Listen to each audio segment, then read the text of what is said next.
안녕하세요, 가을우즈입니다. 여러분 혹시 전완근 운동을 해보신 적이 있으신가요? 저는 운동을 시작하면서 큰 팔에 대한 이런 티셔츠에 꽉 끼는 그런 팔을 로망해서 그런지 열심히 2두, 3두 운동을 했었고 지금도 해오고 있습니다. 그런데 저는 이 상완근에도 관심이 있었지만 여기 전완근에도 되게 관심이 많았는데요. 턱걸이를 스트랩을 안 끼고 하거나 리스트컬 같은 거를 주로 하면서 전완근을 단련했었습니다. 그런데 최근에 들어서 궁금한 점이 생기더라고요. 과연 이 전완근도 훈련을 하면 과연 굵어질 수 있을까 하는 궁금증이 생기더라고요. 근데 많은 분들께서 말씀하시길 전완근은 잘 크지 않는 부위다, 종아리와 마찬가지로 잘 크지 않는 부위다 라고 말씀하시더라고요. 그런데 한국의 유명한 팔씨름 선수분들만 봐도 굉장히 엄청나게 굵은 전완근을 가지고 계시죠. 물론 그게 엄청난 노력으로 얻은 결과물이긴 하지만 가능성은 있다는 생각이 들었습니다. 그래서 제가 한번 50일 동안 이 전완근 운동을 해서 과연 이 전완근이 굵어질 수 있는지 실험을 해보기로 했습니다.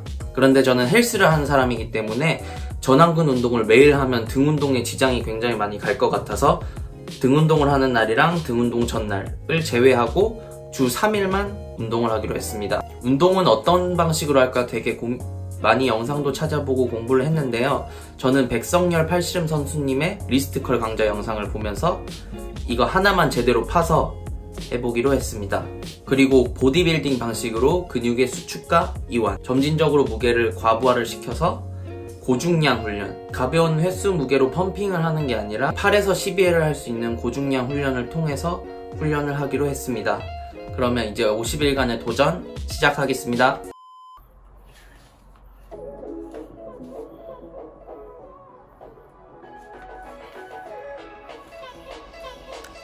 첫날에는 가볍게 근육신경을 깨운다는 생각으로 가볍게 하면서 무게에 대한 감을 익히면서 시작했습니다. 손목의 움직임으로 가동 범위를 만들기 때문에 시작 전에 충분히 준비 운동을 해서 손목 부상을 예방했습니다. 20회를 할 수 있는 중량으로 시작을 했습니다. 자세는 영상처럼 앉아서 팔을 다리에 받쳐놓고 했습니다. 이렇게 하니 팔이 고정이 되어서 부담도 적고 운동도 되게 수월했습니다. 끝나고 나서도 스트레칭을 꼭 해주었습니다.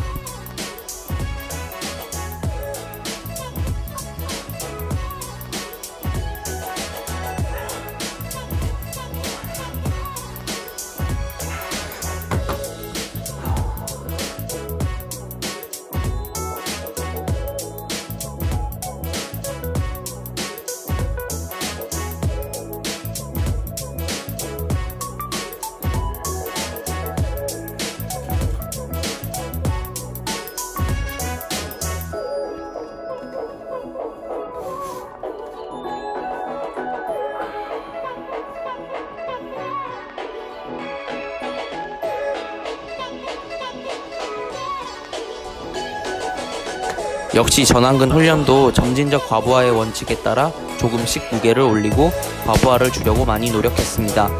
특히 이완이라고 불리는 신장성 수축에 신경을 많이 쓰면서 해봤는데요. 금섬유가 찢어지는 만큼 펌핑도 정말 장난이 아니었습니다. 이런 식으로 느낌을 찾아가면서 운동을 했습니다.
오케이, 가보겠습니다. 자.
가보겠습니다.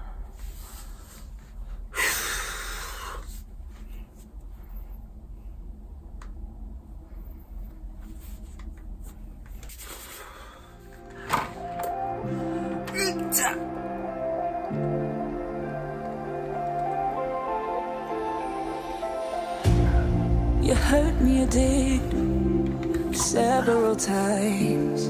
It hurts to admit that we're no different.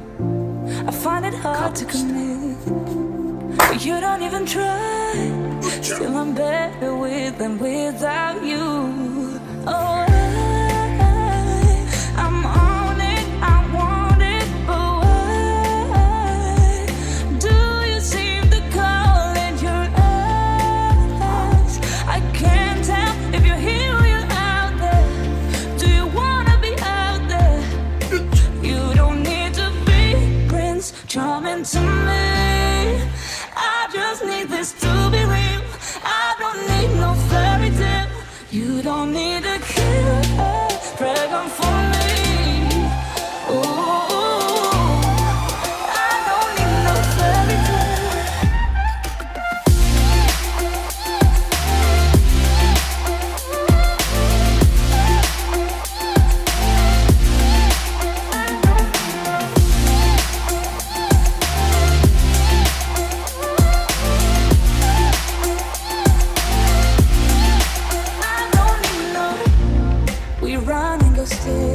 자, 이렇게 50일 동안 리스트컬을 한번 진행을 해보았는데요. 이전과 비교를 해보면 확실히 굵어지긴 한 것 같습니다. 그런데 저는 체중의 증가도 있었기에 여러가지 도움으로 굵어졌다고 볼 수 있겠습니다. 그런데 제가 50일밖에 해보지 않았기에 앞으로 계속 꾸준히 해보면 정말 굵어지는데 도움이 될 수 있겠다는 생각이 들었습니다. 또 한 가지 알려드리고 싶은 것은 저처럼 헬스를 하시는 분들에게 이 전완근의 과사용에 의한 부상 위험을 조심하라는 것을 알려드리고 싶습니다. 저도 30일 정도 지나면서 스트레칭에 되게 소홀했다가 골프 엘보와 비슷한 증상을 느낀 적이 있었습니다. 그 이후에 마사지나 폼롤링을 통해서 어느 정도 빨리 완화가 됐지만 항상 부상의 위험을 생각하면서 마사지, 스트레칭을 꾸준히 계속 해주면서 병행하는 게 더 질 높은 성장을 가져올 수 있겠다는 생각이 들었습니다.